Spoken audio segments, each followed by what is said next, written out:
വേറൊന്നുമില്ല. അത് മാത്രമാണ് അതിലൂടെ ലക്ഷ്യം. ഒരു സ്ത്രീയും പുരുഷനുമായിട്ട് എന്താവും ബന്ധപ്പെടുന്നതിലൂടെ എന്താണ് അവർക്കുണ്ടാകുന്നത്? സാലിഹായ ഒരു കുട്ടിയെ ജനിക്കാൻ, ആ കുട്ടി അള്ളാഹുവിന്റെ ദീനനുസരിച്ചുള്ള ജീവിതം ഇവ നയിക്കുന്നു, ഒരു തലമുറയെ സൃഷ്ടിക്കപ്പെടുന്നു. മാത്രമല്ല അതിലൂടെ ഒരുപാട് കഷ്ടപ്പാടുകളും യാതനകളും രണ്ടുപേരും സഹിക്കാൻ തയ്യാറാകുന്നു. ഒരു കുടുംബത്തിന്റെ പേരിൽ കുട്ടിയെ ഗർഭം ധരിക്കുമ്പോൾ ആ ഗർഭധാരണ വേളയിൽ മാതാവ് സഹിക്കുന്ന യാതന എത്രയാണ്, സ്ത്രീ സഹിക്കുന്ന യാതന എത്രയാണ്. ആ കുട്ടിയെ നൊന്ത് പ്രസവിക്കുന്നു, അവർക്ക് 2 വർഷം മുലയൂട്ടുന്നു. ആ മുലയൂട്ടപ്പെടുന്ന കുട്ടിക്ക് വേണ്ടി രാപകലില്ലാതെ അധ്വാനിക്കാൻ ഭർത്താവാകുന്ന പ്രിയപ്പെട്ട പിതാവ് തയ്യാറാവുന്നു. ഇതൊന്നുമില്ല ഒരു പുരുഷനും ഒരു പെണ്ണും തമ്മിൽ ജീവിതം നയിക്കുമ്പോൾ. അതുകൊണ്ട് തന്നെയാണ് അത്തരത്തിലുള്ള ജീവിതങ്ങൾ ശാശ്വതത്വമാകാത്തത്. 4 കൊല്ലം 5 കൊല്ലം കഴിയുമ്പോഴേ അവർ അടിച്ചു പിരിയുന്നത് മാത്രമല്ല, മറ്റൊരു പെണ്ണുമായിട്ട് ഈ പെണ്ണിന് കണക്ഷനാകാൻ. ഈ 2 പുരുഷന്മാർക്കിടയിൽ ഉണ്ടായ ബന്ധം അത് 2 വർഷം കൊണ്ട് മാറുന്നത് എന്തുകൊണ്ട്? അതിലേതെങ്കിലും ഒരു പുരുഷൻ മറ്റൊരു പുരുഷനുമായിട്ട് ലൈംഗിക ബന്ധത്തിലേക്ക് ഏർപ്പെടും. കാരണം ഒരാളെ കൊണ്ട് സംതൃപ്തി അടയാൻ സാധിക്കില്ല. അത് പ്രകൃതി വിരുദ്ധമാണ്. നഊദു ബില്ലാഹ്, അല്ലാഹു നമ്മളെ കാക്കുമാറാവട്ടെ. എവിടെയാണ് എത്തിപ്പോയി നമ്മുടെ ലോകം? എല്ലാ നന്മകളെയും എതിരായി തിന്മകൾക്ക് കുടപിടിക്കുന്ന കാലഘട്ടം. നഊദു ബില്ലാഹ്, അല്ലാഹു നമ്മളെ കാക്കുമാറാവട്ടെ. ഇനി വരും തലമുറയുടെ അവസ്ഥ എന്താണ്? അടുത്ത തലമുറയുടെ അവസ്ഥ എന്താണ്? നമ്മളെ മക്കളെയൊക്കെ പഠിക്കാൻ വിടുന്നു, അവർക്ക് മൊബൈൽ ഫോൺ കൊടുക്കുന്നു. അവരുടെയൊക്കെ കണക്ഷൻ ഏത് കോലത്തിലാകും? ഏതൊക്കെ ബന്ധങ്ങളുണ്ട്? ഏതൊക്കെ വഴിവെട്ട രീതിയിലായി തീർന്നിട്ടുണ്ട്? നഊദു ബില്ലാഹ്, ആരാണ് ഇതൊക്കെ ചിന്തിക്കുക? നമ്മുടെ പെൺകുട്ടികൾ മറ്റൊരു പെൺകുട്ടിയുമായിട്ട് പോലും ചേർന്നിരിക്കാൻ ഭയക്കുന്ന കാലഘട്ടം എന്നർത്ഥം. അവർ തമ്മിൽ ബന്ധം അനാവശ്യമാകുന്ന വൈകല്യങ്ങളിലേക്ക് എത്തിപ്പെടുമോ എന്ന് മാതാപിതാക്കൾ, രക്ഷിതാക്കൾ ഭയക്കുന്ന കാലഘട്ടം. വളരെ ശ്രദ്ധിക്കണം നമ്മൾ. ഇനിയുള്ള കാലഘട്ടത്തിൽ എങ്ങനെയാണ്? നമ്മളൊരു പരിപാടിക്ക്, ഒരു പ്രോഗ്രാമിന് ചെല്ലുമ്പോഴും അവിടെയൊക്കെ നമ്മൾ ശ്രദ്ധിക്കണം. നമ്മുടെ മക്കളെയൊക്കെ നമ്മൾ ഗൗനിക്കണം. അവർ ഏത് രീതിക്കാണ് പോകുന്നത്, എവിടെയാണ് നിൽക്കുന്നത്, എവിടെയാണ് കിടക്കുന്നത്, രാത്രിയായാൽ അവരുടെ കിടപ്പ് എവിടെയാണ്, ഇത് രക്ഷിതാക്കൾ ശ്രദ്ധിക്കണം. നമ്മുടെ ബന്ധുവീടുകളിലായിരുന്നാൽ പോലും. കാരണം ഒരു സെക്കൻഡ് മതി ജീവിതം അനാവശ്യമാകുന്ന തലത്തിലേക്ക് എത്തിപ്പെടാൻ. അതുകൊണ്ട് ഗൗരവമായി നമ്മൾ ഇതിനെ കാണണം. അള്ളാഹു നമ്മുടെ മക്കളെ സാലിഹീങ്ങൾ ചേർക്കട്ടെ. അതെന്ത് വേണം? എപ്പോഴും ദുആ ചെയ്യണം. അള്ളാഹു എനിക്ക് സാലിഹായ സന്താനത്തെ താ, എനിക്ക് നൽകിയിട്ടുള്ള മക്കളെ സാലിഹീങ്ങളാക്കണേ.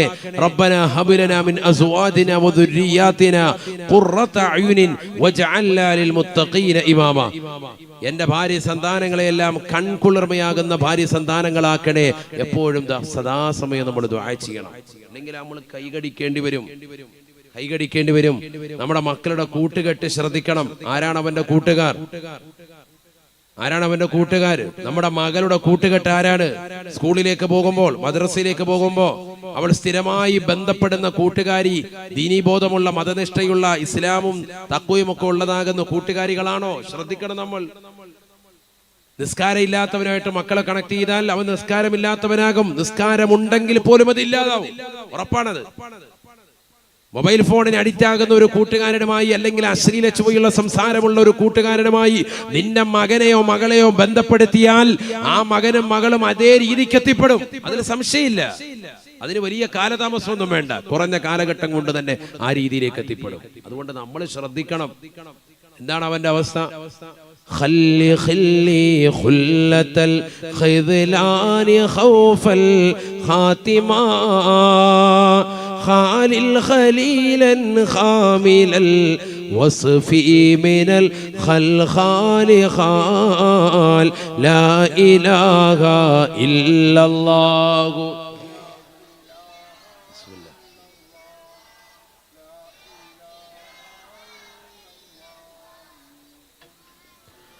ഖല്ലി, നീ ഒഴിവാക്കണേ. ഖല്ലി, എന്റെ സഹോദര.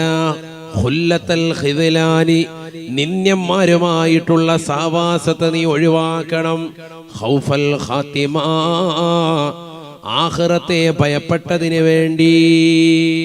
മരണാനന്തര ജീവിതം എങ്ങനെയാകുമെന്ന് ഓർത്ത് അവിടെ രക്ഷപ്പെടാൻ വേണ്ടി ഇവിടെയുള്ള ദുഷിച്ച കൂട്ടുകെട്ടൊക്കെ ഒഴിവാക്കണം. ഇതുവരെ ഒഴിവാക്കിയിട്ടില്ലെങ്കിൽ ഇനി നിർബന്ധമായിട്ട് ഒഴിവാക്കണം. കാരണം നമുക്ക് എങ്ങനെയെങ്കിലും രക്ഷപ്പെടണം. ഇവിടെ ദുനിയാവിൽ SSLCയോ അല്ലെങ്കിൽ നീറ്റ് എക്സാമിലോ അല്ലെങ്കിൽ +2 ഒന്നും ജയിച്ചോണ്ടൊന്നും ഒരു വിശേഷവും ഇല്ല. ഇവിടെ കുറെ സർട്ടിഫിക്കറ്റ് കിട്ടുന്നതല്ലാതെ ഇതൊന്നും കാര്യമില്ല. യഥാർത്ഥ പരീക്ഷ എന്ന് പറയുന്നത് ആഖിറത്തിലേക്കുള്ളതാകുന്ന പരീക്ഷയാണ്. അതാണ് ഈ നടന്നുകൊണ്ടിരിക്കുന്നത്. അതിൽ നിന്റെ നിസ്കാരം, നിന്റെ ഇബാദത്ത്, നിന്റെ തഖ്വ എത്രത്തോളം ഉണ്ടോ അതനുസരിച്ച് അവിടെ നീ രക്ഷപ്പെടും. അതുകൊണ്ട് എല്ലാ ദുഷിച്ച കൂട്ടുകെട്ടുകളെ ഒഴിവാക്കണം.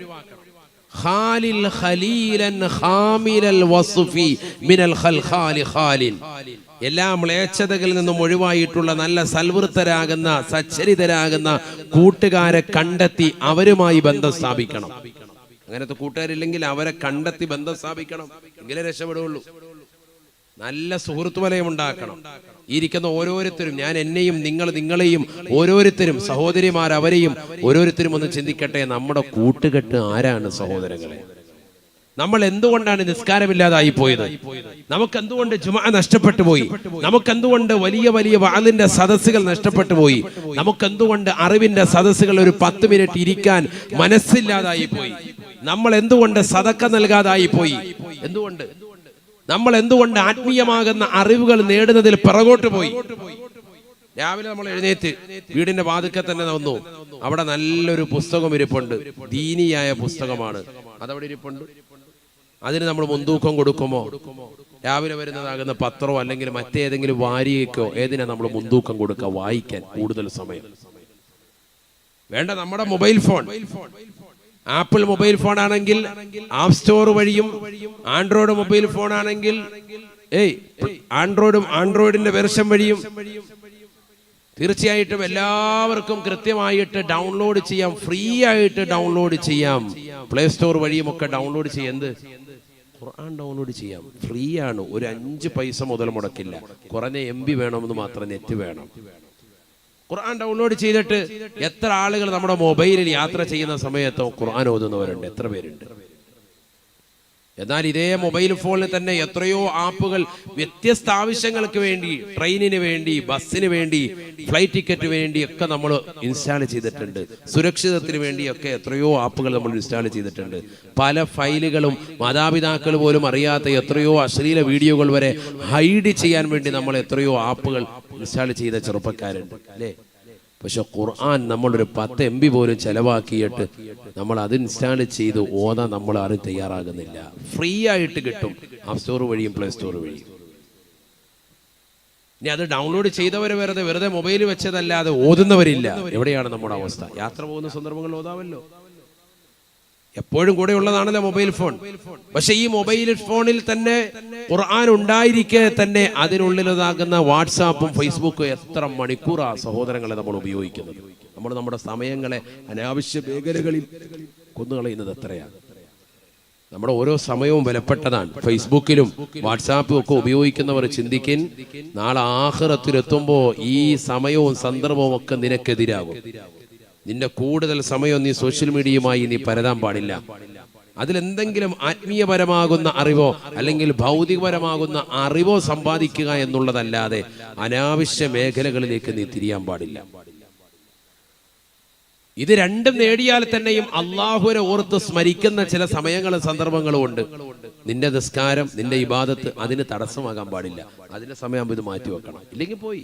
ബഹുമാനപ്പെട്ട മർഹൂം ഷേഖുന തഴവ ഉസ്താദ് അവറുകൾ, അള്ളാഹുവിന്റെ ദറജ ഉയർത്തട്ടെ. എന്റെ ഉമ്മയുടെ ഉപ്പയാണ്, നിങ്ങൾക്കെല്ലാം അറിയാം. ബഹുമാനപ്പെട്ടവർ അവസാന കാലഘട്ടമായപ്പോ അവിടുന്ന് വഫാത്തിന്റെ സന്ദർഭത്തിന്റെ സമയമൊക്കെ ആദ്യത്തെ സമയത്ത് ആലിമീങ്ങൾക്ക് കൊടുക്കുന്നത് 3 മിനിറ്റാണ് സംസാരിക്കാൻ. ആലിമാണോ 3 മിനിറ്റ്, സാധാരണക്കാരനാണോ 2 മിനിറ്റ്, അതിനപ്പുറത്തേക്ക് സംസാരം ഇല്ല. 3 മിനിറ്റ് ആവുമ്പോൾ അദ്ദേഹം പറയും കാര്യം കഴിഞ്ഞില്ലേ, 3 മിനിറ്റിനുള്ളിൽ വർത്തമാനം പറഞ്ഞ് തീർത്തോണം. ദ്വാരപ്പിക്കാനുണ്ടെങ്കിൽ, മസ്അല ചോദിക്കാനുണ്ടെങ്കിൽ വിഷയം പറഞ്ഞ് തീർക്കണം. എന്താ കാര്യം? 3 മിനിറ്റ് കഴിയുമ്പോൾ അദ്ദേഹം പറയും, എനിക്ക് നിങ്ങളോട് ഇനി സംസാരിച്ചിരിക്കാൻ സമയമില്ല, കാരണം എനിക്ക് എന്റേതായ സമയം ഇവിടെ കുറഞ്ഞുകൊണ്ടിരിക്കുകയാണ്, ദുന്യാവ് നഷ്ടപ്പെട്ടുകൊണ്ടിരിക്കുകയാണ്. നിങ്ങളോട് കഥ പറഞ്ഞുകൊണ്ടിരിക്കാതെ എനിക്ക് സമയമില്ല. എനിക്ക് എന്റേതായ അമൽ ചെയ്യാനുള്ള സന്ദർഭവും സമയവും നഷ്ടപ്പെട്ടുകൊണ്ടിരിക്കുകയാണ്. അതുകൊണ്ട് 3 മിനിറ്റ് മതി, ധാരാളമായി. ആലിമിനെ ബൈക്ക് വെക്കോ? ആലിമായ മനുഷ്യനാണോ ബൈക്ക് വെക്കോ? നിങ്ങൾ നിങ്ങളുടെ പണി ചെയ്തോ. അതുകൊണ്ട് എന്തായി? അവരൊക്കെ സമുന്നതരായ പണ്ഡിതന്മാരായി മാറി. ഇന്നും ലോകം അവരെ ആദരിക്കുന്നു. തഴവ എന്ന ഗ്രാമം നമ്മൾ എവിടെ ചെന്ന് പറഞ്ഞാലും എല്ലാ സ്ഥലങ്ങളിലും എത്തിപ്പെട്ടു. ഇന്നിപ്പോ സോഷ്യൽ മീഡിയ അധികരിച്ച കാലഘട്ടം. ഇന്നിപ്പോ യൂട്യൂബ് എടുത്ത് കുമ്മനോത്സാഹം അടിച്ചാൽ നിങ്ങൾക്ക് പ്രഭാഷണം കിട്ടുന്ന കാലഘട്ടം. വീട്ടിൻ്റെ അകത്തളങ്ങളിലിരുന്നാൽ കിട്ടുന്ന കാലഘട്ടം. ഇതൊന്നുമില്ലാത്ത കാലഘട്ടത്തിൽ ഫേസ്ബുക്ക് ഇല്ല, വാട്സാപ്പ് ഇല്ല, സോഷ്യൽ മീഡിയയുടെ തരംഗങ്ങളില്ല, ഒരു ടെലഗ്രാമോ മറ്റൊന്നുമില്ലാത്തതാകുന്ന ഒരു കാലഘട്ടത്തിൽ ബഹുമാനപ്പെട്ട തഴവ ഉസ്താദ് എത്തിപ്പെടാത്ത സ്ഥലം ഏതാണ് സഹോദരങ്ങളെ? ഈ കൊച്ചു കേരളത്തിൽ നമ്മൾ ചിന്തിക്കണം. ഞാൻ എവിടെ ചെന്നാൽ അവിടെയൊക്കെ പറയും, ഇവിടെ ഇങ്ങടെ വല്യുപ്പ 10 ദിവസം പാത് പറഞ്ഞാൽ, ഇവിടെ ഇങ്ങടെ വല്യുപ്പ 7 ദിവസം പറഞ്ഞാൽ. കോഴിക്കോട് കുറ്റിച്ചിറയിൽ തുടർച്ചയായി ബഹുമാനപ്പെട്ടവർ 68 ദിവസം തുടർച്ചയായി വാന്ന് പറഞ്ഞത് ഇന്ന് വരെ കേരളത്തിൽ മറ്റൊരു പ്രഭാഷകൻ മറികടക്കാൻ സാധിച്ചിട്ടില്ല. നമ്മൾ മനസ്സിലാക്കണം. ഒരു നാട്ടിൽ ഇത്ര ദിവസം 68 ദിവസം തുടർച്ചയായി ഒരു വിഷയത്തെ സംബന്ധിച്ച് വാന്ന് പറയാൻ. എന്നിട്ട് ആ വിഷയം തീർന്നോ? ഇല്ല, അടുത്ത വർഷം 1 മാസം കൂടി ഡേറ്റ് കൊടുത്തിട്ടാണ് ആ വിഷയം പൂർത്തീകരിച്ചത്. അത്രയേറെ അറിവിന്റെ ആഴിയിലൂടെ സഞ്ചരിച്ച മഹാന്മാർ അവർ നമ്മുടെ തൊട്ടടുത്ത ആളുകളാണ്. മനസ്സിലാക്കണം. നമ്മൾ 4 ദിവസം വാത് കഴിഞ്ഞപ്പോ തന്നെ മടുത്ത് എഴുന്നേക്കാണ്, അതൊക്കെ പാട്ടും പാടി പോവാ, അസ്സലാമു അലൈക്കും, മതിയായി, എല്ലാം കഴിഞ്ഞ് അമലൊക്കെ ചെയ്തോളാം ഉസ്താദേ. 4 ദിവസമായേ ഉള്ളൂ. ബൈ ബൈ, അടുത്ത വർഷം കാണാം. അതാ നാടിന്റെ കൗമിന്റെ പ്രത്യേകതയും കൂടിയാണ്. മലബാറിൽ അങ്ങനെയാണല്ലോ. വയത് കേൾക്കാൻ കാണിക്കുന്ന ഒരു കൗതുകവും താല്പര്യവും അവർക്ക് കൊടുക്കുന്ന അറിവനുസരിച്ചുള്ള അമലും അത്രമേൽ വലുതായിരുന്നു. മനസ്സിലാക്കണം. അള്ളാഹു തൗഫീഖ് നൽകട്ടെ, അള്ളാഹു തൗഫീഖ് നൽകട്ടെ. ഞാൻ എന്തിനാ ഇത് പറഞ്ഞത്? നമ്മൾ നമ്മുടെ സമയങ്ങളെ വിലക്കെടുക്കണം എന്നർത്ഥം. സമയം അൽ വഖ്തു അംഫാസുൻ ഇല്ലം തഖ്തഅഹു ഖതഅക. സമയം വളരെയേറെ വിലപ്പെട്ടതാണ്. നീ അതിനെ മുറിച്ചു കടന്നിട്ടില്ലെങ്കിലും നിന്നെ അത് മുറിച്ചു കടക്കുമെന്ന് ബഹുമാനപ്പെട്ട ഇമാം നവവി റഹ്മത്തുള്ളാഹി അലൈഹി അവിടുന്ന് രേഖപ്പെടുത്തുകയാണ്. മിൻഹാജിന്റെ തുടക്കത്തിൽ ഈ വാക്യം കാണാം. ശ്രദ്ധിക്കണേ നിങ്ങൾ, സമയം വളരെ വിലപ്പെട്ടതാണ്. ഓരോ സെക്കൻഡ് ബൈ സെക്കൻഡും വിലപ്പെട്ടതാണ്. ഈ രാത്രി നമുക്കിനി തിരിച്ചു വരൂല. ഇന്ന് കഴിഞ്ഞു പോയതാകുന്ന പകൽ ഇനി ഒരിക്കലും നമ്മുടെ ജീവിതത്തിലേക്ക് തിരിച്ചു വരൂല. അത് കഴിഞ്ഞുപോയി. നാളെ നമുക്ക് കിട്ടുന്ന പകൽ നാളെ വൈകിട്ടോടുകൂടി തീരാൻ ഇനി ഒരിക്കലും തിരിച്ചു വരാത്തില്ല. മനസ്സിലാക്കണം. ഈ 2022 വർഷം നമ്മളിൽ നിന്ന് ഇങ്ങനെ കൊഴിഞ്ഞു പോയിക്കൊണ്ടിരിക്കുകയാണ്. ഈ കൊല്ലം കഴിഞ്ഞാൽ പിന്നെ നമ്മളിലേക്ക് വരൂല. 2021 വരാത്തതുപോലെ, 20 വരാത്തതുപോലെ, അതിനു മുമ്പുള്ളതാകുന്ന 2019 വരാത്തതുപോലെ ഓരോ വർഷങ്ങളും നമ്മളിൽ നിന്നും കൊഴിഞ്ഞു പോകുന്നു. ദിവസങ്ങളും മണിക്കൂറുകളും സെക്കൻഡുകളും കൊഴിഞ്ഞു പോയിക്കൊണ്ടിരിക്കുക. എന്ത് പെട്ടെന്നാണ് കഴിയുന്നത്. ഒരു കൊല്ലം എന്ത് പെട്ടെന്ന്, ഒരായുസ് എന്ത് പെട്ടെന്ന്. റസൂലുള്ള പറഞ്ഞു, ഒരു വർഷം ഒരു മാസമായി, ഒരു മാസം നിനക്കൊരാഴ്ചയായി, ഒരാഴ്ച നിനക്കൊരു ദിവസമായി, ഒരു ദിവസം ഒരു മണിക്കൂറായി, ഒരു മണിക്കൂർ ഒരു മിനിറ്റായി, ഒരു മിനിറ്റ് ഒരു സെക്കൻഡായി തോന്നുന്ന ഘട്ടം വന്നാൽ അത് ലോകാവസാനത്തിന്റെ അടയാളമാണ്. ഹബീബ് റസൂലുള്ളാഹി ആ ഒരവസ്ഥയിലേക്ക് എത്തിയില്ലേ? അതുകൊണ്ട് ഇനി ശരിക്കമൽ ചെയ്യണേ. ഇല്ലെങ്കിൽ വലിയ ഖേദമാണ്, ദുഃഖമാണ്. നാളെ ആഖിറത്തിലേക്ക് എത്തുമ്പോൾ ചില ആളുകൾ കൈകടിക്കുമേ. ഒറ്റ ആയത്ത് കേട്ടിട്ടു എന്നിട്ട് ദുആരക്ക ഇൻഷാ അല്ലാഹ്. ബിസ്മില്ലാഹിർ റഹ്മാനിർ റഹീം. ويوم يعض الظالم على يديه يقول يا ليتني اتخذت مع الرسول سبيلا يا ويلتى ليتني لم أتخذ فلانا خليلا لقد أضلني عن الذكر بعد إذ جاءني وكان الشيطان للإنسان خذولا. പരിശുദ്ധമായ ഖുർആനിലൂടെ അല്ലാഹു സുബ്ഹാനഹു വ തആല ഓർമ്മപ്പെടുത്തുകയാണ്, ഈ ദുനിയാവിൽ അക്രമങ്ങൾ പ്രവർത്തിച്ചുകൊണ്ട് നടന്നതായ ആളുകൾ, നല്ലൊരു കൂട്ടുകെട്ട് കിട്ടാതെ മോശമാകുന്ന പ്രവർത്തനങ്ങളുമായി ഹറാമാകുന്ന ജീവിതത്തിലൂടെ കാഴ്ചവെച്ച് നടന്ന ആളുകൾ, സിനിമ കാണാനും സീരിയൽ ദർശിക്കാനും മോശപ്പെട്ടതാകുന്ന തലത്തിലേക്ക് കണ്ണ് പായിക്കാനും കൂട്ടുകാരുമായി കറങ്ങി നടന്ന ആളുകൾ, ബീവറേജിന്റെ മുന്നിൽ നിന്നുകൊണ്ട് സഹായിക്കാൻ നിനക്ക് കൂട്ടുകാരുണ്ടായിരുന്നു, നിന്നെ സിനിമാ തിയേറ്ററിൽ ടിക്കറ്റ് എടുക്കാൻ നിനക്ക് കൂട്ടുകാരുണ്ടായിരുന്നു, ബ്ലാക്കിന് ടിക്കറ്റ് വിറ്റ് തരാൻ നിനക്ക് കൂട്ടുകാരുണ്ടായിരുന്നു, നിനക്ക് ലോട്ടറി എടുക്കാൻ പഠിപ്പിച്ചതായ കൂട്ടുകാരനുണ്ടായിരുന്നു. ഈ കൂട്ടുകാരെ കൊണ്ട് നാളെ ആഖിറത്തിൽ നീ ഖേദിക്കുന്ന രംഗമാണ്. പരിശുദ്ധമായ ഖുർആൻ അല്ലാഹു സുബ്ഹാനഹു വ തആല പറയുകയാണ്, വയൗമ യഉല്ലാലിമു അലാ യദൈഹി. അക്രമം മാത്രം പ്രവർത്തിച്ചതാകുന്ന അക്രമിയായ വ്യക്തി നാളെ ആഖിറത്തിൽ പടച്ച റബ്ബിന്റെ ദർബാറിൽ അവൻ കൈ കടിച്ചുകൊണ്ട് വിളിച്ചു പറയുകയാണ്. എന്തിനാണ് അവന് കൈ കടിക്കുന്നത്? നന്മയുടേതാകുന്ന പ്രവർത്തനം അവനില്ല, അവന് നമസ്കാരം ചിട്ടവെക്കാൻ സാധിച്ചിട്ടില്ല, ഇബാദത്തുകൾ കുറവാണ്, പരിശുദ്ധമായ ഇബാദത്തുകൾ വളരെ കുറവാണ്, നന്മയാർന്ന പ്രവർത്തനങ്ങൾ ചെയ്യാനുള്ള അവസരങ്ങൾ ഉണ്ടായിരുന്നു, പക്ഷേ നഷ്ടപ്പെടുത്തി കളഞ്ഞവനാണ്. കൈ കടിച്ചുകൊണ്ടവൻ വിളിച്ചു പറയുകയാണ്, യാ വൈലതാ ലൈതനീ ലം അത്തഖിദ് ഫുലാനൻ ഖലീലാ. ഇന്നാലിന്ന കൂട്ടുകാരനെ കൂട്ടുകാരനാക്കാതിരുന്നെങ്കിൽ എത്ര നന്നായിരുന്നു. അവനല്ലേ എനിക്ക് തിയേറ്റർ പരിചയപ്പെടുത്തിയത്, അവനല്ലേ എനിക്ക് സിഗരറ്റ് വലിക്കാൻ പഠിപ്പിച്ചത്, അവനല്ലേ ഹറാമാകുന്ന തലത്തിലേക്ക് എന്നെ കൊണ്ടുപോയിട്ടുള്ളത്, അവനാണ് ഇന്ന സ്ഥലത്ത് ഇന്ന പെണ്ണുണ്ടെന്ന് പറഞ്ഞ് എന്നെ ആദ്യമായി സ്ത്രീകൾക്ക് ഒരു താല്പര്യം എന്നെ ജനിപ്പിച്ചത്. അന്യ പെണ്ണിന്റെ ശരീരത്തിന്റെ ഇക്കിളിപ്പെടുത്തുന്ന ഭാഗങ്ങൾ ഓരോ ഫോട്ടോകൾ മൊബൈൽ ഫോണിലൂടെ കാണിച്ച് എന്റെ ഹൃദയത്തെ ഇളക്കിയവൻ അവനാണ്. എന്റെ ഹൃദയത്തിൽ വ്യഭിചാരത്തിന്റെ ചിന്ത നൽകിയവൻ അവനാണ്. ഹറാമാകുന്ന തലത്തിലേക്ക് ഞാൻ നോക്കാൻ തുനിഞ്ഞത്, അതിനുവേണ്ടി ഞാൻ മൊബൈൽ ഫോണിലേക്ക് നെറ്റ് കണക്ഷൻ ഞാൻ എടുത്തത്, വാപ്പയുടെ പോക്കറ്റിൽ നിന്ന് പൈസ അടിച്ചു മാറ്റിയത്, ഉമ്മയുടേതാകുന്ന തൈല പാത്രത്തിൽ നിന്ന് ഞാൻ ആദ്യമായി പൈസ കട്ടെടുത്തിട്ട് അതിലൂടെ നെറ്റ് റീചാർജ് ചെയ്തത്, ഞാൻ എന്റെ മോശമാകുന്ന തലത്തിലേക്ക് ഈ സിനിമ കാണാനാണ്, ഫോട്ടോ ദർശിക്കാനാണ്. അങ്ങനെ ഞാൻ ഫേസ്ബുക്ക് അപ്ലോഡ് ചെയ്തു, വാട്സാപ്പ് അപ്ലോഡ് ചെയ്തു, ടെലഗ്രാം കൊണ്ട് നടന്നു, അതിലൂടെ കൂട്ടുകാരികളുമായി കണക്ഷനായി, രാത്രിയുടെ യാമങ്ങളിൽ ചാറ്റിംഗ് ആയി, WW അടിച്ചുകൊണ്ട് അശ്ലീല ലോകത്തേക്ക് മോശപ്പെട്ട ബ്ലൂ ഫിലിമുകൾ കാണാനുള്ള ത്വരയായി. ഹറാമ് എന്റെ ഹൃദയത്തിൽ മുട്ടിട്ട് വളരുകയാണ്. അയൽപക്കത്തെ പെണ്ണുമായി ശാരീരിക ബന്ധത്തിൽ ഏർപ്പെടാൻ എന്റെ ഇത്തയുടെ പ്രായമുള്ള പെണ്ണിനെ ഞാൻ കടന്നു പിടിക്കാൻ തയ്യാറായി. ഒരു വേള പ്രവാസ ലോകത്തുള്ളവരുടെ പ്രിയപ്പെട്ടതാകുന്ന ഭർത്താവിനെ മറന്ന് അവർ ഞാനുമായി ശാരീരിക ബന്ധത്തിൽ ഏർപ്പെട്ട് ഹറാമാകുന്ന തലത്തിലേക്ക് പോയി.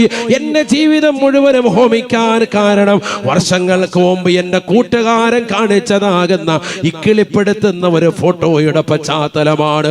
തിരിഞ്ഞു നോക്കുമ്പോൾ തെറ്റിന്റെ കൂമ്പാരമാണ്, ഹറാമിന്റെ കൂമ്പാരമാണ്. കള്ളു കുടിച്ചത് എത്രയെത്ര രാവുകളാണ്, എത്രയെത്ര സിനിമകളാണ് കണ്ടത്, ഏതൊക്കെ തിയേറ്ററുകളാണ് പോയത്, ഏതൊക്കെ ഹറാമാകുന്ന പ്രവർത്തനങ്ങളാണ് ചെയ്തത്, ഏതെല്ലാം ഹറാമിലേക്ക് ഞാൻ എന്റെ കൈകൾ പിടിച്ചു അല്ലാ, ഏതെല്ലാം ഹറാമാകുന്ന തലത്തിലേക്ക് ഞാൻ എന്റെ കണ്ണുകൊണ്ട് നോക്കിപ്പോയ അല്ലാ, ഏതെല്ലാം ഹറാമാകുന്ന തലത്തിലേക്ക് ഞാൻ എന്റെ കാലുകൾ കൊണ്ട് നടന്നു പോയിട്ടുണ്ട് റബ്ബേ. ഏതൊക്കെതാകുന്ന പാർക്കിൽ പോയി, ഏതൊക്കെ മാളുകളിൽ പോയി, ഏതൊക്കെ ബീച്ച് റോഡുകളിൽ പോയി, ഏതൊക്കെതാകുന്ന ഗാനമേള ട്രൂപ്പുകളോടൊപ്പം ഗാനമേളകൾ കേൾക്കാൻ പോയി, ഏതൊക്കെയാകുന്ന മോശപ്പെട്ട മലീമസമാകുന്ന സദസ്സുകളിലെല്ലാം ഞാൻ എത്തിപ്പെട്ടു പോയി റബ്ബേ. മാത്രമല്ല എന്റെ ഹൃദയം കൊണ്ട് പോലും ഞാൻ തെറ്റ് ചെയ്യുകയാണ്. ഒരു വേള ഉമ്മയെ വ്യഭിചരിച്ചവനാ, ഈ പെങ്ങളെ വ്യഭിചരിച്ചവനായി, സഹോദരിമാരെ വ്യഭിചരിച്ചവനായി, അയൽപക്കത്തുള്ള പല സഹോദരിമാരെ പോലും മനസ്സുകൊണ്ട് വ്യഭിചരിച്ചവനായി എന്റെ ശരീരം മാറ്റപ്പെട്ടു പോയി അല്ലാ. യാ ലൈതനീ ലം അത്തഖിദ് ഫുലാനൻ ഖലീലാ. ഇന്നാലിന്ന മനുഷ്യനുമായി കൂട്ടുകെട്ടാതിരുന്നെങ്കിൽ എത്ര നന്നായിരുന്നു അല്ലാ. ലഖദ് അളല്ലനീ അനിൽ ദിക്ർ ബഅദ ഇദ ജാഅനീ ബഅദ ഇദ ജാഅനീ വിശുദ്ധമായ ഖുർആൻ ധാരാളം കേട്ടവനാണ് ഞാൻ. ഒരുപാട് വാദിന്റെ സദസ്സിൽ പോയവനാണ് ഞാൻ. ജുമഅക്ക് പ്രഭാഷണങ്ങൾ കേട്ടവനാണ് ഞാൻ. വാദുകൾ ധാരാളം കേട്ടവനാണ് ഞാൻ. യൂട്യൂബിലൂടെ സമുന്നതരാകുന്ന പണ്ഡിതന്മാരുടെ പ്രഭാഷണങ്ങൾ രാത്രിയിൽ കേട്ടുകൊണ്ട് കടന്നുറങ്ങിയവനാണ്. പക്ഷെ ഒരു വേള എന്റെ ഹൃദയത്തെ ഒന്ന് ചാഞ്ചല്യപ്പെടുത്താൻ എന്റെ കൂട്ടുകാരൻ തയ്യാറായി. അവൻ വാട്സാപ്പിൽ എനിക്കൊരു ലിങ്ക് അയച്ചു തന്നു. അതിലൊന്ന് കയറി നോക്കാൻ പറഞ്ഞു. അപ്പോഴാണ് ഹറാമിലേക്ക് എന്റെ കണ്ണൊന്ന് പോയത്. ഇതെവിടെ കിട്ടുമെന്നുള്ള അന്വേഷണമായി പല വീഡിയോകൾ പരതിക്കൊണ്ട് എന്റെ രാത്രികളെ ഞാൻ സജീവമാക്കി. പരിശുദ്ധമാക്കപ്പെട്ട റമദാൻ എനിക്ക് നഷ്ടപ്പെട്ടു പോയി. ആ റമദാനിന്റെ 27-ാം രാവ്, ആ റമദാനിന്റെ 21-ാം രാവ്, റമദാനിന്റെ 23-ാം രാവ്, റമദാനിൻ്റെതാകുന്ന 25-ാം രാവ്, റമദാനിന്റെ 29-ാം രാവ്, പരിശുദ്ധമായ ലൈലത്തുൽ ഖദറിന്റെ രാവ്, പുണ്യമാക്കപ്പെട്ട പെരുന്നാളുകളുടെ രാവുകൾ, റജബിന്റെ രാവ്, ശഅബാനിന്റെ രാവ്, പരിശുദ്ധമായ ദുൽഹിജ്ജയുടെ 10 രാവുകൾ, മുഹറത്തിന്റെ പവിത്രമായ രാവുകൾ എന്ന് വേണ്ട ജീവിതത്തിൽ സുകൃതം അനുഷ്ഠിച്ചാൽ വലിയ വലിയ നേട്ടം കൊയ്തെടുക്കാൻ സാധിക്കുന്ന പുണ്യമായ രാവുകൾ എനിക്ക് നഷ്ടപ്പെട്ടു പോകാൻ കാരണം അന്നത്തെ രാത്രിയിൽ കൂട്ടുകാരൻ അയച്ചതാകുന്ന ഒരു ലിങ്കാണ്. അതിൽ കയറിയതിൽ പിന്നെ എന്റെ കണ്ണുകൾ ഹറാമല്ലാതെ തേടുന്നില്ല, എന്റെ കൈകൾ ഹറാമിലേക്കല്ലാതെ ചലിക്കുന്നില്ല. ഞാൻ വാട്സാപ്പിലൂടെ അന്യ പെണ്ണിനെ ഒന്ന് ഹലോ ചെയ്തതേയുള്ളൂ. അവന് തിരിച്ചൊരു വർത്തമാനം പറഞ്ഞു. അതിലൂടെ ഞാൻ അവളുമായി ചാറ്റിംഗ് ആയി. ഇന്ന് ഉറക്കമില്ലാത്ത രാവുകളാണ് എനിക്ക് അവൾ സമ്മാനിക്കുന്നത്. അവൾ ഇതാ കുളിക്കാൻ പോകുമ്പോഴും മൊബൈൽ ഫോൺ കൊണ്ടുപോയാണ്. ആ മൊബൈൽ ഫോണിലൂടെ ഹറാം ഷൂട്ട് ചെയ്ത് എനിക്ക് അയച്ചു തരുകയാണ്. വീഡിയോ ക്ലിപ്പുകൾ കണ്ടുകൊണ്ട് ഞാൻ ആസ്വദിക്കുകയാണ്. ഹറാമാകുന്ന ജീവിതം നയിക്കുകയാണ്. പലിശയുമായി ബന്ധപ്പെട്ട ജീവിതം നയിക്കുകയാണ്. ലോട്ടറി എടുത്തുകൊണ്ട് ജീവിക്കുകയാണ്. ലക്ഷക്കണക്കിന് രൂപ കൊണ്ടുപോയി ബാങ്കിൽ നിക്ഷേപിച്ചിട്ട് അതിൽ നിന്ന് കിട്ടുന്ന നാണയത്തൊട്ടുകൊണ്ട് ഇൻട്രസ്റ്റ് കൊണ്ട് ഞാൻ എൻ്റെ ജീവിതത്തെ ധന്യമാക്കുകയാണ്. ജീവിതം മുഴുവനും ഹറാമാണ്. ഞാൻ നോക്കുന്നത് ഹറാമാണ്. ഞാൻ പിടിക്കുന്നത് ഹറാമാണ്. ഞാൻ നടക്കുന്നത് ഹറാമാണ്. നിഷിദ്ധമായ പ്രവർത്തനങ്ങളിലേക്കല്ലാതെ എൻ്റെ ഹൃദയം പോകുന്നില്ല, എൻ്റെ ചിന്താമണ്ഡലം പോകുന്നില്ല, എൻ്റെ കൈകൾ എത്തുന്നില്ല, എൻ്റെ കാലുകൾ ചലിക്കുന്നില്ല. എവിടേക്കാണ് ഞാൻ എത്തിപ്പോയത്? എന്തേ എനിക്ക് സംഭവിച്ചു പോയി? ഒരു കാലഘട്ടത്തിൽ പള്ളിയുടെ അകത്തലങ്ങളിൽ കഴിഞ്ഞവനായിരുന്നു. ജുമുഅ ജമാഅത്തുകളെ ശ്രദ്ധിച്ചവനായിരുന്നു. നോമ്പുകൾ നോറ്റി വീട്ടിയവനായിരുന്നു. എവിടെയും എനിക്കൊരു തകരാറ് സംഭവിച്ചു പോയി. എന്നെ പിശാച് വശംവദനാക്കി എന്നെ പിടിച്ചുകൊണ്ടുപോയി. എനിക്ക് നരകത്തെ കുറിച്ച് ഭയപ്പാടില്ല, എനിക്ക് ഖബറിനെ കുറിച്ച് ഭയപ്പാടില്ല, എനിക്ക് ആഖിറത്തെ കുറിച്ച് ഓർമ്മയില്ല, എനിക്ക് നന്മ ചെയ്യണമെന്നുള്ള ചിന്തയില്ല. എനിക്ക് ജീവിതം എപ്പോഴും മോശപ്പെട്ട ജീവിതമായി നടന്നാൽ മതി. ലൈംഗിക ബന്ധത്തിലേക്ക് വല്ലാത്ത താല്പര്യമായി. എനിക്ക് വിദ്യാഭ്യാസം വേണ്ട, എനിക്ക് നന്മയാർന്ന ജീവിതം വേണ്ട. എൻ്റെ പഠിപ്പും എൻ്റെ വിദ്യാഭ്യാസവും ഒക്കെ ധാർമ്മികമാകുന്ന അറിവുകളെല്ലാം ഞാൻ പരിപൂർണമായി അടിയറ വച്ചു. എന്തേ കാരണമെന്നറിയുമോ? യാ ലൈതനീ ലം അത്തഖിദ് ഫുലാനൻ ഖലീലാ. എനിക്കൊരു കൂട്ടുകാരനുണ്ടായി റബ്ബേ. അവനാണ് എന്നെ മോശമായ രീതിയിൽ കൊണ്ടുപോയത്. അവനാണ് എന്നെ ഇത്തരത്തിലേക്ക് എത്തിച്ചത്. അല്ലാ, എന്നെ ഒന്ന് രക്ഷിക്കണേ നാഥാ. ആഖിറത്തിലേക്ക് പടച്ച റബ്ബിന്റെ ദർബാറിൽ വെച്ചുകൊണ്ട് അല്ലാഹുവിന്റെ ഹദറത്തിൽ വെച്ചുകൊണ്ട് പറയുകയാണ്, ഒരാളും രക്ഷിക്കാനില്ല സ്വഹാബ. അല്ലാഹുവിന്റെ റസൂൽ സ്വഹാബത്തിനോട് പറയുകയാണ്, സ്വഹാബ, മഹ്ശറയിൽ ഒരാളും മറ്റൊരാളെ രക്ഷിക്കുകയില്ല.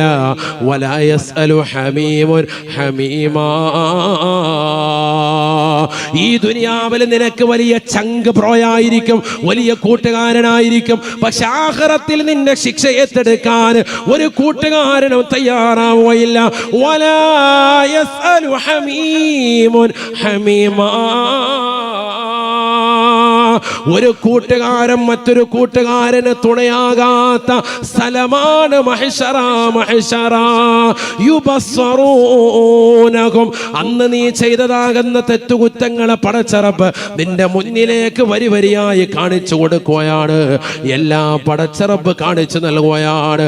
അപ്പോഴാണ് തെറ്റുകുറ്റങ്ങൾ ചെയ്ത വ്യക്തികൾ യവദ്ദുൽ മുജ്രിമു ലൗ യഫ്തദീ മിൻ അദാബി യൗമിഇദിൻ ബിബനീ കത്തിച്ചൊലിക്കുന്ന നരകത്തെ മുന്നിൽ കൊണ്ടുവന്ന് വിചാരണ ചെയ്യുമ്പോ, കത്തിയാളുന്ന നരകത്തെ നിന്റെ മുന്നിൽ കൊണ്ടുവന്ന് വിചാരണ ചെയ്യുമ്പോ, സൂര്യനെ തലക്ക് മീതെ കൊണ്ടുവന്ന് പടച്ചറപ്പിന്റെ ദർബാറിൽ അല്ലാഹു സുബ്ഹാനഹു വ തആല വിചാരണ നടത്തുമ്പോ, സർവ്വ അമ്പിയാക്കളും ഔലിയാക്കളും മഹാന്മാരും മഹിളകളും ഇന്ന് ജീവിച്ചിരിക്കുന്നവരും കഴിഞ്ഞുപോയവരും വരാനിരിക്കുന്ന ജനകോടികളും പടച്ചറപ്പിന്റെ മുന്നിൽ നമ്മുടെ ശിരസ്കരായി നിലകൊള്ളുന്ന സമയത്ത് വിചാരണ ഘട്ടത്തിൽ അവൻ ചിന്തിക്കുകയാണ്, അല്ലാഹുവേ പടച്ചറപ്പേ, ലൗ യഫ്തദീ മിൻ അദാബി യൗമിഇദിൻ ബിബനീ. തമ്മാടിയായ മനുഷ്യൻ പടച്ചറപ്പിനോട് പറയുകയാണ്, അല്ലാഹുവേ പടച്ചറപ്പേ, ഈ വലിയതാകുന്ന ശിക്ഷയിൽ നിന്ന് ഞാനൊന്ന് മാറിക്കട്ടെ അല്ലാ. എന്റെ പ്രിയപ്പെട്ടതാകുന്ന മകൻ, എന്റെ രക്തത്തിലൂടെ പിറന്നതാകുന്ന പൊന്നുമോനെ എനിക്ക് പകരമായി നൽകാം അല്ലാ. വസാഹിബതിഹി വഅഖീ, എന്റെ പ്രിയപ്പെട്ടതാകുന്ന ഭാര്യ ഇന്നലെ വരെ ചുടുചുംബനം നൽകി എന്നോടൊപ്പം കിടപ്പറ പങ്കിട്ട എനിക്കെല്ലാമെല്ലാമായിരുന്ന പ്രിയപ്പെട്ട ഭാര്യ, അവളും ഞാനും ഒന്നിച്ച് ഭക്ഷണം കഴിച്ചിരുന്നു, ഒരു പാത്രത്തിൽ ഇരുന്നു കൊണ്ട് ഭക്ഷണം കഴിച്ചിരുന്നു. അവൾ കഴിച്ചതിന്റെ ബാക്കി കഴിക്കാൻ എനിക്ക് മടിയുണ്ടായിരുന്നില്ല. പക്ഷെ നാളെ മഹ്ശറയിലേക്ക് വിചാരണയുടെ ഘട്ടം കടന്നു വരുമ്പോ, വിശാലമാക്കപ്പെട്ട നരകത്തെ കാണുമ്പോ, ആ നരകത്തിന്റെ ഭീകരമാകുന്ന ദർശനങ്ങൾ വ്യക്തമായി ദർശിക്കുമ്പോ, ഭീകരമാകുന്ന നരകത്തെ വ്യക്തമായി കണ്ട് നരകത്തിലേക്ക് എറിയപ്പെടുമെന്നുള്ള ഭീതിയിൽ നിൽക്കുന്ന ഭർത്താവ് അല്ലാഹുവിനോട് പറയുകയാണ്, പടച്ചറപ്പേ, എന്റെ ഭാര്യയെ നൽകാം അല്ലാ, എന്നെ ഒന്ന് ശിക്ഷയിൽ നിന്ന് ഒഴിവാക്കി തരുമോ അല്ലാ. എന്റെ പ്രിയപ്പെട്ട മകനെ, എന്റെ പ്രിയപ്പെട്ട ഭാര്യയെ, എന്റെ പ്രിയപ്പെട്ട സഹോദരനെ ഈ നരകത്തിലേക്ക് എറിയാൻ നൽകാം അല്ലാ. 3000 വർഷം നിരന്തരമായി കത്തിക്കപ്പെട്ട നരകത്തിലേക്ക് എന്നെ എറിയരുത് റബ്ബേ. എന്റെ മകനെ നൽകാം, എന്റെ ഭാര്യയെ നൽകാം, എന്റെ സഹോദരനെ നൽകാം അല്ലാ. വഫസീലതിഹി അല്ലതി തുവി വമൻ ഫിൽ അർളി ജമീഅ സുമ്മ യുൻജീ.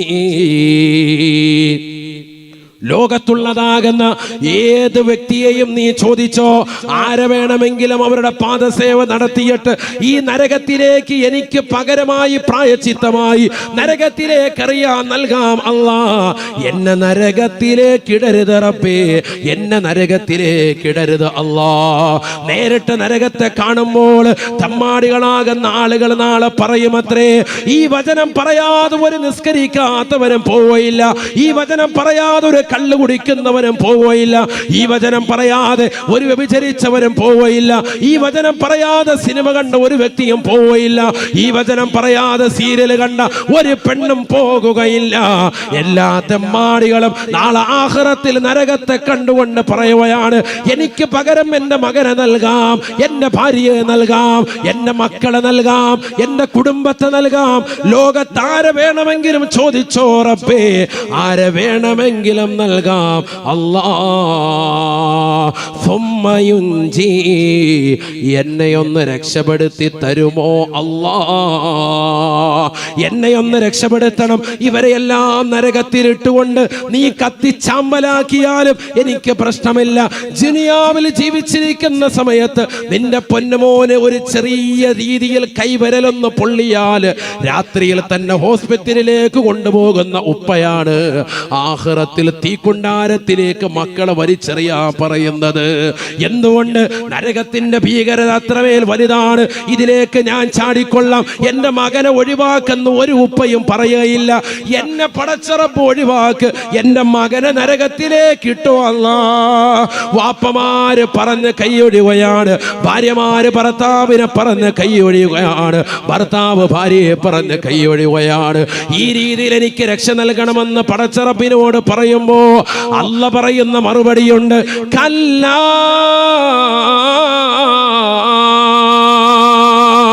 വേണ്ടടാ വേണ്ടടാ, ഇന്നഹാ ലളാ.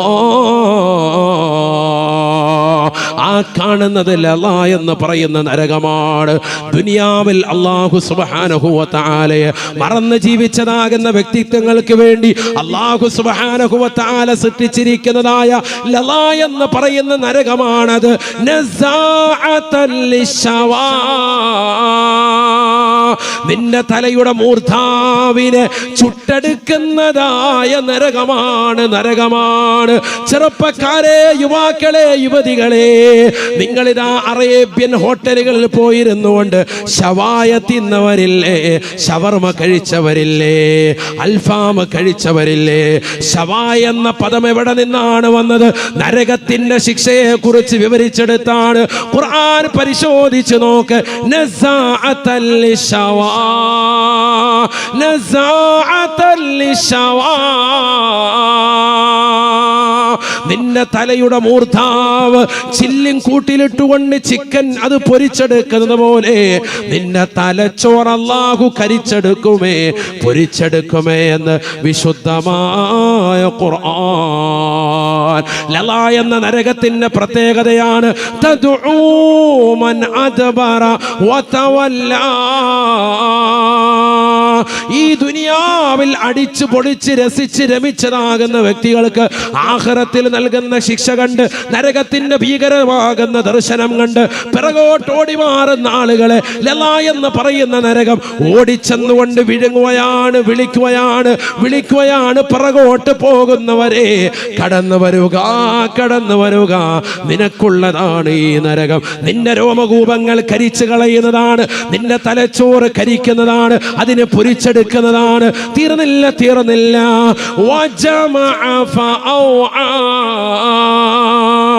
പാവങ്ങൾക്ക് കൊടുക്കാതെ, ദീനീ സ്ഥാപനങ്ങൾക്ക് കൊടുക്കാതെ, ആലിമീങ്ങളെ സഹായിക്കാതെ, മുത്തഅല്ലിമീങ്ങൾക്ക് നൽകാതെ, പള്ളികൾക്ക് കൊടുക്കാതെ, മദ്രസകൾക്ക് കൊടുക്കാതെ, യതീംഖാനകൾക്ക് കൊടുക്കാതെ, പാവങ്ങളുടെ കണ്ണീരപ്പാതെ, നിരാലംബർക്ക് അവലംബമാകാതെ, നിരാശരർക്ക് ആശ്രയത്വം കൊടുക്കാതെ, സ്വന്തം ഭാര്യയ്ക്ക് ചെലവ് കൊടുക്കാതെ, മക്കൾക്ക് ചെലവ് കൊടുക്കാതെ, കുടുംബത്തിന് ചെലവ് കൊടുക്കാതെ, മാതാപിതാക്കളെ ഗൗനിക്കാതെ, കുടുംബത്തിന്റെ കാര്യങ്ങൾ ശ്രദ്ധിക്കാതെ, സ്വന്തം കാര്യം സിന്ദാബാദ് എന്ന് പറഞ്ഞുകൊണ്ട് ദുനിയാവിൽ സമ്പത്ത് കൊണ്ട് അടിച്ച് പൊളിച്ച് രസിച്ച് രമിച്ച് കഴിഞ്ഞുകൂടിയവരെ, സമ്പത്ത് ഒരുമിച്ച് കൂട്ടിയിട്ട് പാവങ്ങളുടെ കണ്ണീരപ്പാതെ നിലകൊണ്ടവരെ, പാവപ്പെട്ടതാകുന്നതാകുന്ന സ്ത്രീകൾക്ക് 30-35 കല്യാണ പ്രായമാത്തിയിട്ട് പോലും അവരെ വിവാഹം കഴിപ്പിക്കാൻ വേണ്ടി സിറാജുൽ ഹുദയുടെ പ്രവർത്തകർ കൈനീട്ടുമ്പോ ഞങ്ങളുടെ കയ്യിൽ പൈസയില്ല എന്ന് പറഞ്ഞ് പണമുണ്ടായിട്ടും തിരിഞ്ഞു നിന്നതായ ആളുകളെ, ഒരു ഗ്രാം പോലും കൊടുക്കാതെ, ഒരു നയാ പൈസ പോലും കൊടുക്കാതെ, പാവപ്പെട്ടവന്റെ കണ്ണീരപ്പാതെ, നിരാരംഭർക്ക് അവലംബമാകാതെ, ദുനിയാവിൽ അടിച്ച് പൊളിച്ച് ലുലുമാളിലുമൊക്കെ കറങ്ങി നടന്നതാകുന്ന ചെറുപ്പക്കാരാ, രക്ഷിതാവേ, സഹോദര, നിന്നെ ഇദാ ലളാ എന്ന് പറയുന്ന നരകം വിളിക്കുകയാണ്, വിളിക്കുകയാണ്.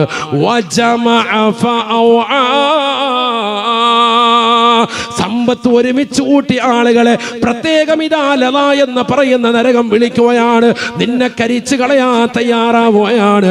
നീ ദുനിയാവിൽ 60-70 വയസ്സ് ജീവിച്ചവനല്ലേ, ഖുർആനിന്റെ വചനങ്ങൾ കേട്ടവനല്ലേ, ഹദീസ് കേട്ടവനല്ലേ, വഅദ് ശ്രവിച്ചവനല്ലേ, എന്തേ അമൽ ചെയ്യാതെ പോയത്, എന്തേ നിസ്കരിക്കാതെ പോയത്, എന്തേ മാതാപിതാക്കളെ തെറി വിളിച്ച് നടന്നത്, അവരെ പറഞ്ഞതനുസരിക്കാതെ അവരെ കരയിപ്പിച്ചുകൊണ്ട് നടന്നവനല്ലേ? ഇന്നിതാ അനുഭവിക്കടാ, ഇന്നിതാ അനുഭവിക്കടാ, നിനക്കൊരു തിരിച്ചു പോക്കുമില്ല. നിന്നെ ഇതാ ഈ ലളാ എന്ന നരകത്തിൽ പ്രവേശിപ്പിക്കുമേ എന്ന് വിശുദ്ധമായ ഖുർആൻ. അല്ലാഹു നമ്മളെ കാക്കുമാറാവട്ടെ. ആ നരക കുണ്ടാരത്തിലേക്ക് എറിയപ്പെടാതെ നമ്മുടെ ജീവിതം സംരക്ഷിക്കപ്പെടണമെങ്കിൽ ഈ കുറഞ്ഞ കാലഘട്ട ജീവിതത്തിൽ നന്മയാർന്ന പ്രവർത്തനങ്ങൾ ചെയ്തു മുന്നേറണം. അല്ലാഹു തൗഫീഖ് തരട്ടെ. ഏതാ ഉസ്താദ് നന്മ? ഏതെല്ലാം നന്മകൾ നമുക്കറിയാമോ ആ നന്മകളെല്ലാം, നീ നടക്കുന്ന വഴിയിൽ ഒരു മുള്ള് കടന്നാൽ അതെടുത്ത് മാറ്റുന്നത് വരെ നന്മയാണ്. സയ്യിദുനാ റസൂലുള്ളാഹി. ഇപ്പൊ വാത് കഴിഞ്ഞ് അങ്ങോട്ട് പോയി, അപ്പൊ ഒരു ഓല വീണ് കിടക്കാൻ, അതെടുത്ത് മാറ്റലാണ് ഹൈർ. മാറ്റി കൊടുക്കുക. റോഡിൽ വീണ് കിടക്കാൻ, അതാരാണ് ആ ഉടമയ്ക്ക് അങ്ങോട്ട് കൊടുക്കുക. അതാണ്. അങ്ങനെ ഏതെല്ലാം നന്മകൾ ചെയ്യാൻ സാധിക്കും. മറ്റൊരാൾക്ക് ബുദ്ധിമുട്ടായിട്ട് തോന്നുന്ന ഒരു കാര്യമാണ്. വഴിയിൽ നടന്ന തടസ്സം അത് മാറ്റിക്കൊടുത്തു. ഒരു മ്ലേച്ഛത കണ്ടത് മാറ്റിക്കൊടുത്തു. ഒരു എലി എവിടെയെങ്കിലും കടന്ന് ചത്ത് കണ്ടു, ഉടനെ അതിനെ കുഴിച്ചിട്ടു. ഒരു പട്ടി എവിടെയെങ്കിലും ഒരു നായ എന്നാ ചത്ത് കിടക്കുന്നു, അതിനെ കുഴിച്ചിടാൻ തയ്യാറാകുക. ഇത് ചത്ത പൂച്ചയും എലിയൊക്കെ കൊണ്ടുവന്ന് ഹൈവേ കൊണ്ടിട്ടേക്കാൻ, നാഷണൽ ഹൈവേ 2 കിലോമീറ്റർ അപ്പുറത്തോട്ട് പോയാൽ മതിയല്ലോ, ഹൈവേ കൊണ്ടിട്ടേക്കാൻ, വണ്ടി കയറി പോയിക്കോട്ടെ. ഇല്ലെങ്കിൽ ഇവിടുന്ന് എടുത്തിട്ട് അപ്പുറത്തെ പറമ്പിലോട്ട് ബിസ്മില്ലാഹി തവക്കലത്തു അലല്ലാഹ്. അതിനൊക്കെ വലിയ ബിസ്മിയാ അരിയായിട്ട് ഹജിയര, അതിനൊന്നും ബിസ്മി ഉറക്കത്തില്ല. അങ്ങനെ ആകാൻ പാടില്ല. അള്ളാഹു നമ്മളെ കാക്കുമാറാവട്ടെ. എന്തൊക്കെ നന്മ നമുക്ക് നമ്മുടെ ഈ കുറഞ്ഞ കാലഘട്ട ജീവിതത്തിൽ ചെയ്യാൻ സാധിക്കുമോ അതൊക്കെ ചെയ്യണം. കാരണം വയസ്സ് എത്രയായി ഇവിടെ? 60 കഴിഞ്ഞു, 70 കഴിഞ്ഞു, 80 എത്തി. ഇനി ഇല്ല ആയുസ്. മുത്തുനബിക്ക് വയസ്സ് 63 60ന്റെയും 70ന്റെയും ഇടയിലാണ് എന്റെ ഉമ്മത്തിന്റെ ആയുസ് എന്ന് ഹബീബ് റസൂലുള്ളാഹി. അതിലേക്ക് ചേർത്ത് നോക്കിയിട്ട് വളരെ കുറഞ്ഞ ആയുസേ ഇനി ഉള്ളൂ. അതുകൊണ്ട് ഇനി അമൽ ചെയ്യാനുള്ള സമയം പോലും നമുക്കില്ല. അതുകൊണ്ട് മുന്നേറിക്കോ, കുറഞ്ഞ സമയങ്ങൾ ഉപയോഗപ്പെടുത്തി. അള്ളാഹു അനുഗ്രഹിക്കുമാറാവട്ടെ.